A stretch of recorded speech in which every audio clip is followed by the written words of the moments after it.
ሰላም ጤና ይስጥልኝ ደህና ናችሁ? ማርቲ ነኝ። ዛሬ ደግሞ አጭር ቪዲዮ ነው ይዤላችሁ የቀረብኩት ሽንኩርት እንዴት እንደምከትፍ ላሳያችሁ ብዬ ነው። አንዳንድ ጊዜ እንዴት እንደሚከተፍ ስለምጠየቅ መጀመሪያ የማደርገው እንግዲህ ጭንቅላቱን እቆርጠዋለሁ።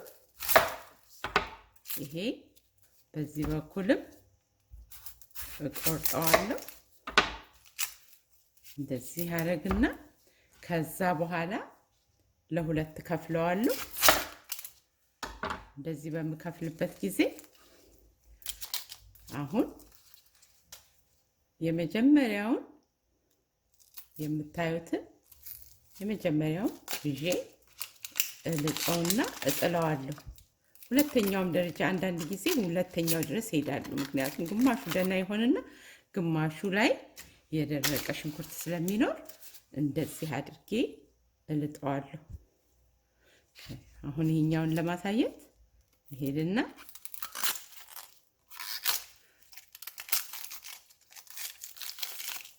እንደዚህ አድርጌ እልጠዋለሁ። አንዴ ሲደርቅ ሁለተኛውም ስለሚበላሽ ከዛም አድርገው ይሄንን ምንድነው በደንብ አድርገን መክተፊያችንን አጽድተን አሁን መለቅለቅ አለብን። ምን እንኳን ንጹህ ቢመስልም ንጽት አንዳንዴ እንደውም ሁለት ጊዜ ቢለቀለቅ እንደዚህ ንጹህ ይወጣዋል። ሉክ ንጹህ የመሰለ እንደዚህ ትንሽ ቆሻሻ ሊኖር ይችላል። ወይ ገልብጠን በዚህ መክተፍ እንችላለን። ከዛ እዚህ በአንዱ ሳይድ ብቻ እንቆርጣለን እስከ መጨረሻ እንዳያችሁ። ከዚህ ግን አልቆረጥኩትም ይሄም እንደሆነ። ከዛ አሁንም እንደዚህ ደቀቅ ያለ ለወጥ ከሆነ እንደዚህ እናደርግና ስንከትፈው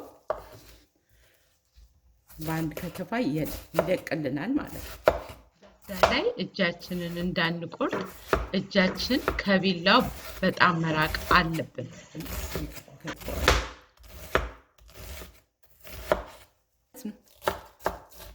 የምንፈልገውን ያህል እናደርቃለን። ይሄ አንዱ ነው። አሁን ለጥብስ ሲሆን ደግሞ ሳንሰነጥቀው መጀመሪያ ማለት ነው ዝም ብለን እንደዚህ ነው የምንቆርጠው በቀጫጭኑ እንዲህ እንቆርጣለን። ይሄ እንግዲህ ለተለያየ አይነት ጥብስ